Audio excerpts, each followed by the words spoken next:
Salut à tous, j'espère que vous allez bien. On se retrouve pour la review de Extreme Rules 2022 qui s'est déroulée hier soir. Et je vais vous donner mon avis sur le show. Je trouve que le show, dans la globalité, ça reste un très très bon show. Il y a juste un petit problème avec ce pay-per-view là, c'est que le public il est réveillé au début du show et à la fin du show. Et entre ça, pendant toute l'entièreté du show, bah, le public il dort totalement. C'est assez dommage, mais à part ça, tous les matchs du show, il y en avait 6 ou 5 je crois. Tous les matchs étaient plutôt bons dans le ring, mis à part un seul, mais on va y revenir un petit peu plus tard. Le show a commencé avec le Six-Man Tag Team Match, c'est un good old fashioned Donnybrook match, la stipulation de Sheamus là, qui avait déjà été faite à SmackDown face à Drew McIntyre il me semble. Donc on avait Brawling Brute, Sheamus, Ridge Holland, Butch face à Imperium, Gunther, du coup Gunther, Ludwig Kaiser et Giovanni Vinci. C'est pour moi le meilleur match dans le ring. Je trouve que le match était très très bon dans le ring. En plus, le public était réveillé à ce moment-là, donc ça faisait plaisir. Je sais pas si c'est ce match-là qui a endormi le public pour la suite du show, mais ça reste quand même assez bizarre que le public réagissait très très peu durant la suite du show. J'ai trouvé ça assez bizarre et, et quand tu vois un public qui réagit pas, ça te donne pas envie de réagir. Du coup, c'est assez dommage.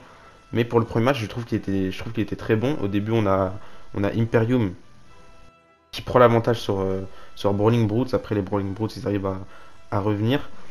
On a eu plein de spots qui étaient incroyables. Et en vrai, tous les catcheurs qui étaient dans le ring, ils ont tous brillé à un moment donné. Peut-être Ridge Holland qu'on voyait un petit peu moins que les autres.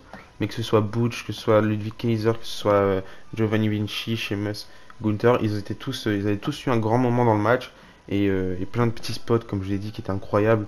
Un moment que j'aimais bien, c'est ils étaient du coup, tous les trois face à face, les deux équipes au sol dans le ring. On avait du coup Giovanni Vinci et Ludwig Kaiser face à Butch et Ridge Holland qui étaient tous les trois, tous les quatre au sol dans le ring, pendant que Sheamus et Gunther se relevaient tête contre tête. Ça donne de l'intensité, c'est incroyable et pour moi ça reste le meilleur match du show dans le ring. En plus le match a duré 17 minutes 50, pour moi c'était pas trop long, c'était pas trop court. Finalement on part sur une victoire des Brawling Brutes avec Sheamus qui fait le tomber sur Giovanni Vinci il me semble. Il fait pas le tomber sur Gunther, tant mieux en vrai. Mais je pense que Brawling Brutes avait besoin de cette victoire là, même si je pensais qu'Imperium pouvait remporter le match. Mais une victoire de Brawling Brutes, je me suis fait la réflexion, je me suis dit, quand ils sont arrivés dans le main roster, enfin, quand on a eu le début de cette équipe Brawling Brutes, je pense qu'on a tous eu la même réaction. On se disait que c'était pourri, qu'ils avaient fait encore n'importe quoi, c'était encore une décision pas ouf avec le changement de personnage de Butch, etc. Et finalement, avec du recul, je me dis que c'était peut-être la meilleure décision de booking que Vince McMahon a fait avant qu'il prenne sa retraite, enfin ces derniers mois, parce que ça reste une équipe très solide et j'ai hâte de voir la suite, même si j'aime beaucoup Pete Dunne en solo. Je trouve que c'est incroyable ce qu'ils font avec toutes ces équipes de côté de SmackDown. Du coup, voilà. Donc, victoire des Brawling Brutes. Super match pour commencer le show. Juste après ça, on a eu le match pour le titre féminin de SmackDown entre Ronda Rousey et Liv Morgan. C'était un Extreme Rules match. Et personnellement, je trouve que c'est le match le moins bon de la carte. Il a duré 12 minutes. Du coup, c'est pas le match le plus court. C'est le deuxième match le plus court. Je pense qu'il y a eu deux trois erreurs dans le match qui ont fait que le match a duré un peu plus longtemps que d'habitude. Enfin, que prévu. Mais beaucoup trop de botch pendant le match. Je crois que l'idée de la batte de Liv Morgan, c'était une mauvaise idée parce que forcément, elles retiennent leur coup quand elles utilisent la batte. Elles peuvent pas. C'est pas comme si tu avais un kendo stick où tu peux frapper, montrer que tu as de l'intensité en frappant avec une arme. Là, avec la batte, si tu frappes trop fort, bah, ça peut être dangereux. Donc, je pense pas que c'était une très très bonne idée. Plein de spots qu'on voit qui étaient prévus, au final, ils ont été botchés, comme le spot de la chaise dans le coin du ring où Liv Morgan elle devait envoyer Ronda Rousey dedans. La chaise elle est tombée, et du coup ça n'a pas fonctionné. Et au final, même si Liv Morgan a montré pas mal de bonnes choses pendant le match, et le public qui n'était pas dans le match du tout, du coup, malgré tout ça, le match je le trouve pas très très bon. Victoire de Ronda Rousey, je pense que c'est la bonne décision. Fallait arrêter le règne de Liv Morgan. Même si ces dernières semaines, je trouve elle améliorait un petit peu son personnage et sa prestance en tant que championne. Mais je trouve toujours pas qu'elle soit crédible en tant que championne. Je pense qu'il faut relancer cette division féminine du côté de SmackDown. Parce que du côté de Raw, en vrai, elle est plutôt bien. La relancer avec un règne solide de Ronda Rousey. Comme en 2018 où il avait fait un très très bon règne. Enfin, du moins, moi j'avais bien aimé son règne parce il était solide. Mais du coup, voilà, victoire de Ronda Rousey qui remporte le match avec une soumission assez bizarre. On dirait juste elle s'assied sur la tête de Liv Morgan. En plus, Liv Morgan, elle perd en souriant. Elle tape pas, mais en gros, l'arbitre il décide d'arrêter le match parce qu'elle elle répond plus. Mais du coup, c'est comme ça que Ronda Rousey remporte le match. Et assez surprenant, Ronda Rousey est huée pendant le match. Enfin, au début du match, elle est huée, contrairement à Liv Morgan qui est un petit peu huée aussi. Mais enfin, pas trop de réaction en vrai envers Liv Morgan. Mais je pensais que ça allait être le contraire. Je pensais que Ronda Rousey allait être acclamée parce qu'ils veulent tous l'avoir championne. Mais finalement, non. Après ça, on a eu le strap match entre Karrion Kross et Drew McIntyre. Karrion Kross qui est accompagné de Scarlett. Je trouve que le match était très bien. Au début du match, on a Karrion Kross qui veut pas du tout mettre le strap autour de son poignet. Du coup, on a pendant 2 ou 3 minutes, le match n'est pas lancé, mais on a Drew McIntyre qui attaque Karrion Kross. Enfin, Karrion Kross qui attaque Drew McIntyre. Et puis inversement, Drew McIntyre qui reprend l'avantage et qui met le strap autour du poignet de Karrion Kross. Et à ce moment-là, le match commence. C'est là que ça devient intéressant. On a Drew McIntyre qui est bien dans le match et qui est peut-être même mieux que Karrion Kross dans le match. Beaucoup d'interventions de Scarlett qui essaye d'empêcher Drew McIntyre de l'attaquer. Et à ce moment-là, du coup, Karrion Kross il attaque Drew McIntyre. Et finalement, Karrion Kross arrive à remporter le match grâce à Scarlett qui utilise un spray qu'elle met dans les yeux de Drew McIntyre. En vrai, c'est une fin que j'aime pas trop parce que j'aime pas trop ce genre de truc dans le catch quand on utilise des armes, que ce soit les coups de poing américains et que ça te fait perdre directement. J'aime bien les victoires légitimes, même si c'était autorisé, hein. Il y avait aucune règle qui interdisait ce genre de truc. Mais j'aime bien les victoires légitimes. Mais du coup, victoire de Karrion Kross, bonne décision, fallait qu'il gagne, parce que s'il gagnait pas, c'était vraiment ridicule. Et Drew McIntyre reste assez fort, parce que finalement, c'est pas comme s'il se prenait le tombé clean. Non, il perd à cause du spray. Du coup, voilà, victoire de Karrion Kross. J'ai hâte de voir la suite, j'ai hâte de voir ce qu'ils vont faire avec Karrion Kross, qui a un bon retour. Personnellement, je trouve que depuis qu'il est de retour, il fait de bonnes choses et j'aime beaucoup sa feud face à Drew McIntyre, qui je pense va continuer, comme Karrion Kross a remporté le match. Donc voilà, le match a duré 10 minutes 20, match le plus court de la soirée, et c'est pas plus mal, parce qu'en vrai je suis pas un grand fan des strap match. C'est intéressant de voir les strap match parce que ça permet de voir le vrai catch à l'ancienne, la brutalité, et pas courir dans les cordes, saut de la troisième corde et tout ça. Quatrième match de la soirée, Bianca Belair qui a défendu son titre de Raw face à Bayley dans un ladder match. Premier ladder match féminin en 1 contre 1. Donc le but du match c'était de décrocher la ceinture qui était suspendue au-dessus du ring. Et le match était très très bien. C'est à ce moment-là que le public commence un petit peu à se réveiller. De temps en temps, ils scandent le nom de Bianca Belair et il y en a qui scandent aussi le nom de Bayley. Bayley qui fait un gros travail dans ce match, Bianca Belair pareil. C'est vraiment le jour et la nuit, contrairement au match quand tu le compares avec le match de Liv Morgan et Ronda Rousey. Là, il n'y avait pas de botch du tout, même si à un moment donné, à la fin du match, il y a un spot avec une échelle qui devait être fait, je pense. Au final, ils l'ont pas fait parce que ça prenait trop de temps, j'avais l'impression. Et du coup, voilà, pendant le match, on a eu Damage Control qui sont intervenus. Finalement, Bianca Belair a réussi à s'en sortir. Pour se débarrasser de Yoskai et Dakota Kai, elle a mis un double KOD qui était super bien fait, beaucoup aimé. Et pas d'intervention d'Asuka et Alexa Bliss. Normal, je trouve, mais c'est un petit peu bizarre que Bianca Belair gagne le match si clean que ça, sans besoin d'aide, sans besoin d'armes ou de tout ça. Elle gagne le match assez clean. 16 minutes 40, j'ai pas vu les 16 minutes 40 passer en vrai, je trouve que le match était plutôt rapide. Et du coup, voilà, Bianca Belair qui conserve son titre d'Euro. Je pense pas que ce sera terminé entre Bayley et Bianca Belair, faut que ça continue, mais on verra bien où tout ça va nous mener. Juste avant le main event, on a eu le High Quit match entre Finn Balor et Edge. Le match a duré 30 minutes, c'était très très long, mais je trouve que le match était solide. Beaucoup de storytelling dans ce match, et c'est ce qui a fait que le match était plutôt réussi. C'était pas le in-ring le plus important, le but c'était de faire dire I quit à son adversaire. Et ça se comprend totalement que le in-ring n'était pas à la hauteur de ce qu'on imaginait dans un 1 contre 1 entre Finn Balor et Edge. Et je pense que ce sera sûrement pas le dernier. À un moment donné, pendant le match, on a Judgment Day qui sont venus aider Finn Balor. Rey Mysterio aussi, il est venu aider Edge, mais il s'est fait attaquer du coup par son fils. À ce moment-là, du coup, on a Beth Phoenix qui vient aider qui vient aider Edge. Du coup, à ce moment-là, on a un face-à-face entre Beth Phoenix et Rhea Ripley. D'ailleurs, j'ai hâte de voir ce match si un jour il arrive. Si un jour on a un Beth Phoenix contre Rhea Ripley en 1 contre 1, mais il n'y a pas de raison pour que ce match n'ait jamais lieu.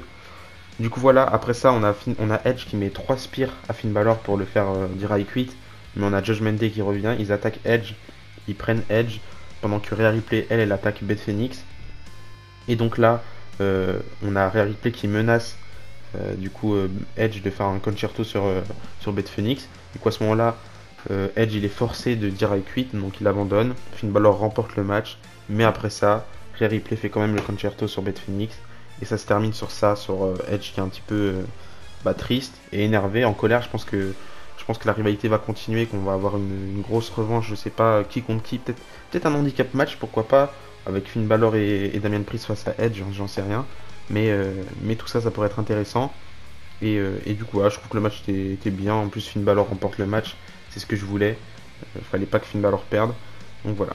Et enfin, le Fight Pit match entre Matt Riddle et Seth Rollins avec comme arbitre Daniel Cormier, Hall of Fame de l'UFC. Le match a duré 16 minutes 35, le match était super bien.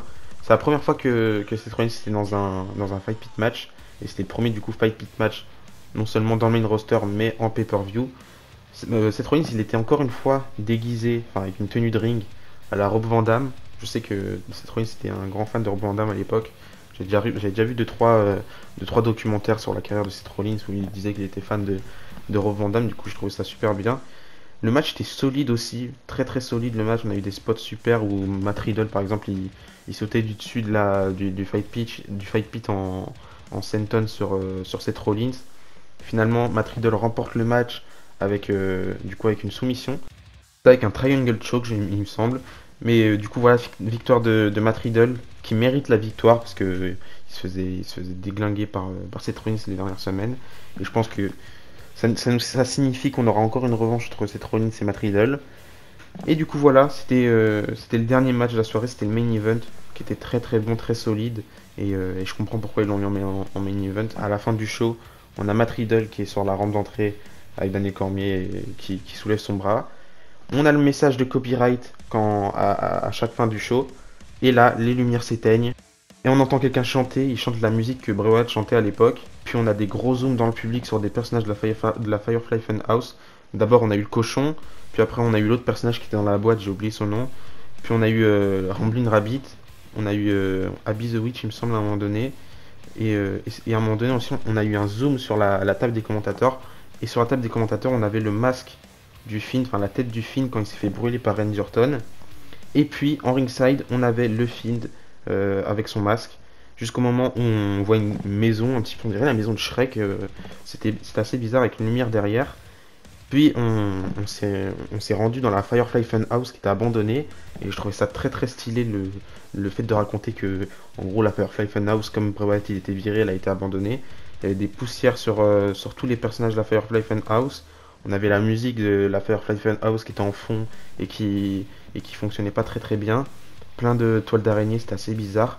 Puis on a un zoom sur une télé avec un personnage qui cite en gros tous les indices qu'on a eu au cours des semaines précédentes sur le White Rabbit.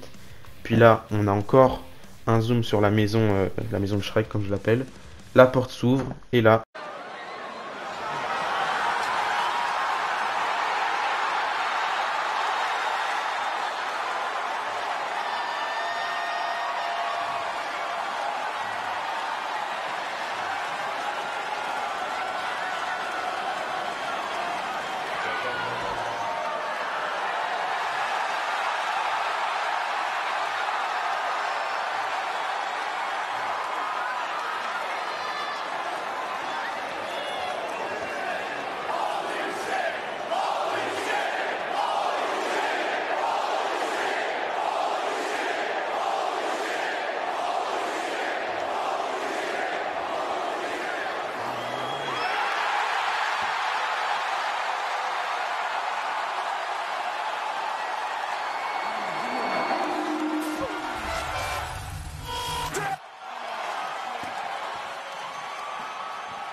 retour de Bray Wyatt, c'était incroyable.